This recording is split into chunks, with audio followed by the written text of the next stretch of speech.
യേശുവിൽ ഏറ്റവും അനുഗ്രഹീതരായവരെ, ഇന്ന് ശനിയാഴ്ചയാണ്. നല്ലൊരു അനുഗ്രഹമുള്ള ദിവസമായി ഈ ദിവസം മാറുവാൻ വേണ്ടി പ്രാർത്ഥിക്കുന്നു. നിങ്ങളെല്ലാവരും സന്തോഷമായിട്ടിരിക്കുന്നു എന്ന് വിശ്വസിക്കുന്നു. നോമ്പുകാലത്തിലൂടെ കടന്നു പോകുന്ന ദിവസങ്ങളാണ്. പ്രത്യേകമാം വിധം പ്രാർത്ഥിക്കുന്നു നിങ്ങൾക്ക് വേണ്ടി, നിങ്ങളുടെ കുടുംബത്തിന് വേണ്ടി. ദൈവവചനം കേൾക്കുന്ന ഓരോ വ്യക്തികളും നിങ്ങളുടെ കുടുംബത്തിൻ്റെ അനുഗ്രഹമായി മാറാൻ വേണ്ടി പ്രാർത്ഥിക്കുകയാണ്. വചനം കേട്ട് പ്രാർത്ഥിക്കുന്ന ഓരോരുത്തരും നിങ്ങളുടെ ജീവിതത്തിൽ ഏതെങ്കിലും ബന്ധനങ്ങളോ തടസ്സങ്ങളോ ഉയർച്ചയ്ക്കോ വളർച്ചയ്ക്കോ ഒക്കെ നിങ്ങളുടെ ജീവിതത്തിലോ കുടുംബത്തിലോ ഒക്കെ തടസ്സങ്ങളുണ്ടെങ്കിൽ, വചനം കേൾക്കുന്ന ഒരു വ്യക്തി എന്ന നിലയിൽ ആ ബന്ധനങ്ങളുടെ ചെങ്ങലയുടെ കണ്ണി പൊട്ടിക്കാൻ നിയോഗം ലഭിച്ചവരാണ് നിങ്ങൾ. നിങ്ങളിലൂടെ ആയിരിക്കും ആ പ്രശ്നങ്ങളും ആ ബന്ധനങ്ങളും ആ തടസ്സങ്ങളും മാറി വീട്ടിലുള്ള ചിലർ, നിങ്ങളുടെ വീട് നാളുകളിൽ അനുഗ്രഹിക്കപ്പെടാൻ പോകുന്നത്. ചില ദൈവത്തിൽ നിന്നുള്ള, നമുക്ക് ഓർക്കാം, നമുക്കറിയാം, ദൈവത്തിൽ നിന്നുള്ള അനുഗ്രഹത്തെ മേടിച്ചെടുക്കാൻ നിയോഗം ലഭിച്ചവരുണ്ട്. എല്ലാവർക്കും കയറി ദൈവസന്നിധി അനുഗ്രഹത്തെ സ്വീകരിക്കാൻ പറ്റത്തില്ല. അതിന് നിയോഗം ലഭിച്ചവരുണ്ട്. ദൈവം തിരഞ്ഞെടുത്തവരുണ്ട്, തിരഞ്ഞെടുത്ത ഇടങ്ങളുണ്ട്, തിരഞ്ഞെടുത്ത ശുശ്രൂഷകളുണ്ട്. അതിലൂടെയാണ് ഒരാൾ അനുഗ്രഹിക്കപ്പെടുക. ഒരുപക്ഷെ നിങ്ങൾ അനുഗ്രഹിക്കപ്പെടാൻ ദൈവം തിരഞ്ഞെടുത്തൊരു ശുശ്രൂഷയായിരിക്കും ഇത്. ഇതിലൂടെ ആയിരിക്കും ദൈവത്തിൽ നിന്നുള്ള ചില അനുഗ്രഹങ്ങളെ നിങ്ങൾക്ക് പ്രാർത്ഥനയോടെ സ്വീകരിക്കാൻ കഴിയുക. ചിലരൊക്കെ ഡെയിലി ബ്ലെസ്സിങ് കേട്ടുകൊണ്ടിരുന്നു. ചില സങ്കടങ്ങൾ വന്നപ്പം, വിഷമങ്ങൾ വന്നപ്പം ഇനി ഇത് കാണുന്നില്ല എന്നൊക്കെ തീരുമാനിച്ചവരുണ്ട്, ഇനി കേൾക്കുന്നില്ലെന്ന് തീരുമാനിച്ചവരുണ്ട്. നിങ്ങൾക്കൊരു നല്ലൊരു ദൈവാനുഗ്രഹം ഉണ്ടാകട്ടെ, ഒരത്ഭുതം അനുഭവിക്കാൻ കഴിയട്ടെ. അങ്ങനെ ആരെങ്കിലും വിഷമിക്കുന്നുണ്ടെങ്കിൽ അവരെ ഇന്ന് പ്രാധാന്യത്തോടെ കണ്ടുകൊണ്ട് നിങ്ങൾക്ക് വേണ്ടി ഇന്ന് പ്രത്യേകം പ്രാർത്ഥിക്കുകയാണ്. നിങ്ങൾക്ക് വേണ്ടി ഇന്ന് പ്രത്യേകം പ്രാർത്ഥിക്കുവാണ്. എല്ലാ ഡെയിലി ബ്ലെസ്സിങ്ങിൻ്റെ ഭാഗമായി നിൽക്കുന്ന, ഒരു കുടുംബമായി നിൽക്കുന്ന എല്ലാ പ്രിയപ്പെട്ടവരെയും ഈ സമയം ചേർത്ത് നിർത്തിക്കൊണ്ട് നിങ്ങൾക്ക് വേണ്ടി പ്രാർത്ഥിക്കുന്നു. ദൈവം അനുഗ്രഹിക്കട്ടെ എന്ന് പ്രാർത്ഥിച്ചുകൊണ്ട് ഈ വചനം നമുക്ക് കേൾക്കാം. അപ്പസ്തോല പ്രവർത്തനം 9-ാം അധ്യായം 3-ാമത്തെ വാക്യം. അപ്പസ്തോല പ്രവർത്തനം 9-ാം അധ്യായം 3-ാമത്തെ വാക്യം. അവൻ യാത്ര ചെയ്ത് ദമാസ്കസിനെ സമീപിച്ചപ്പോൾ പെട്ടെന്ന് ആകാശത്തു നിന്ന് ഒരു മിന്നലൊളി അവൻ്റെ മേൽ പതിച്ചു. അവൻ നിലവിളിച്ചു. ഒരു സ്വരം തന്നോട് ഇങ്ങനെ ചോദിക്കുന്നതും കേട്ടു, സൗൾ, സൗൾ, നീ എന്തിനെന്നെ പീഡിപ്പിക്കുന്നു? സൗൾ എന്ന വ്യക്തിയുടെ മേൽ പതിച്ച ഒരു മിന്നലൊളി, ഒരു വെളിച്ചത്തെക്കുറിച്ചാണ്.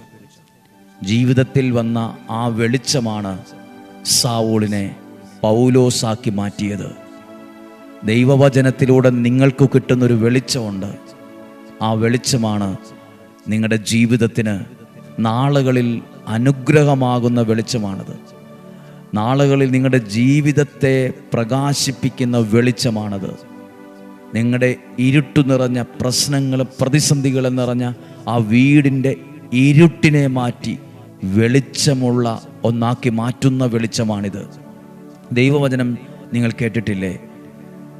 വിളക്ക് കൊളുത്തി ആരും പറയുടെ കീഴിലോ കട്ടിലിൻ്റെ അടിയിലോ വയ്ക്കാറില്ല, മറിച്ച് അത് എല്ലാവർക്കും വെളിച്ചം കാണാൻ പീഠത്തിന്മേലാണ് വയ്ക്കുക. അതേത് വിളക്കാണ്? ഏത് വെളിച്ചമാണ്? ദൈവവചനമാകുന്ന നിന്നിലേക്ക് വന്നുകൊണ്ടിരിക്കുന്ന ഈ വചനത്തിൻ്റെ വെളിച്ചത്തെ പറയുടെ കീഴിലോ കട്ടിലിൻ്റെ അടിയിലോ ആരും കാണാതെയും കേൾക്കാതെയും വയ്ക്കേണ്ട ഒന്നല്ല. അത് കാണാനും കേൾക്കാനും പീഠത്തിന്മേൽ വയ്ക്കേണ്ട വിളക്കാണ്. നിന്റെ മക്കളെ പ്രകാശിപ്പിക്കുന്ന വെളിച്ചമാണത്. അത് പീഠത്തിന്മേൽ വയ്ക്കണം. അത് അനേകർ കാണണം. ആ വിളക്കും വെളിച്ചവും അനേകരിൽ എത്തിക്കേണ്ടത് കടമയാണ് നമ്മളുടേത്. അനേകം ജീവിതങ്ങളെ, ഇരുട്ടു നിറഞ്ഞ ജീവിതങ്ങളെ, തകർന്ന ജീവിതങ്ങളെ വെളിച്ചമുള്ളതാക്കി മാറ്റുന്നത് ദൈവത്തിൻ്റെ വചനമാകുന്ന വെളിച്ചമാണ്.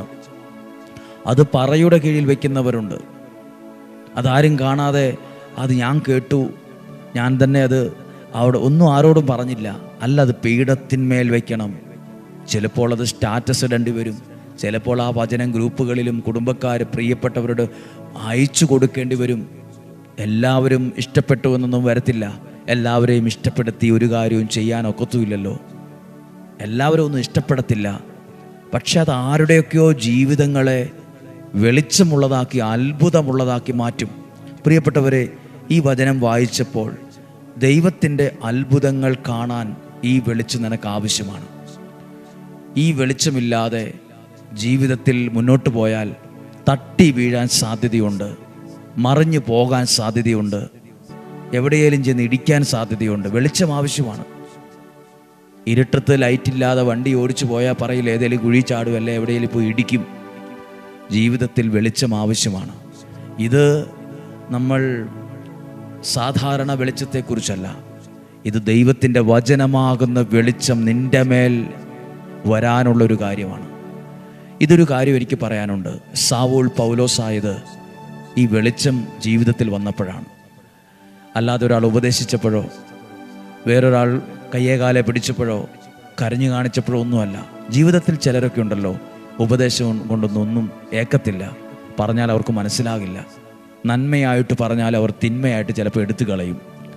ഉപദേശിക്കേണ്ടെന്ന് പറയും, എന്നെ പഠിപ്പിക്കാൻ വരണ്ടെന്ന് പറയും. ഈ മനുഷ്യൻ എങ്ങനെ നന്നാവും, എങ്ങനെ മാറുമെന്ന് ചിന്തിക്കും. മനസ്സും അടുത്തവരുണ്ട്. ചിലരുടെ ജീവിതത്തിലെ മാറ്റങ്ങൾ കാണാതിരിക്കുമ്പോൾ മനസ്സും അടുത്ത് ചെകിടിച്ചു പോയവരുണ്ട്. നിങ്ങൾ കർത്താവേ, സാവൂളിനെ തൊട്ട അതേ വെളിച്ചം ദൈവമേ എൻ്റെ ആ വ്യക്തിയെ തൊടണമേ. ചില വ്യക്തികളുടെ മാനസാന്തരത്തിനു വേണ്ടി പ്രാർത്ഥിക്കുന്നവരുണ്ട്. ചില യുവാക്കളുടെ, ചില ജീവിത പങ്കാളിയുടെ മാനസാന്തരത്തിനായി. നിങ്ങൾ ഉപദേശിച്ചിട്ടൊന്നും നന്നാകത്തില്ല, ഉപദേശമൊന്നും ആർക്കും ഇഷ്ടമല്ല. പക്ഷെ ദൈവത്തിൻ്റെ ആ വെളിച്ചമുണ്ടല്ലോ, അത് ഏതൊരു വ്യക്തിയെയും മാറ്റും, ഏതൊരു വ്യക്തിയെയും അത്ഭുതമാക്കും. സാവൂളിനെ പൗലോസാക്കിയത് അയ്യോ മോനെ ഇങ്ങനൊന്നും ചെയ്യല്ലേ എന്ന് ഒരാൾ പറഞ്ഞപ്പോഴാണോ? അയ്യോ മോനെ നീ എന്താ ചെയ്യുന്നത്, നിനക്ക് ഓർമ്മയുണ്ടോ, നിൻ്റെ വയസ്സ് എത്രയാണെന്നറിയാമോ, ഇങ്ങനെ പറഞ്ഞപ്പോഴല്ല, ഒരു വെളിച്ചം വന്ന് തൊട്ടപ്പോഴാണ്. ഈ വചനം കേൾക്കുന്ന നിങ്ങളൊരു വെളിച്ചമുള്ളവരാണ്. അതുകൊണ്ടാണല്ലോ ഈ വെളിച്ചത്തെ സന്തോഷത്തോടെ സ്വീകരിക്കുന്നത്.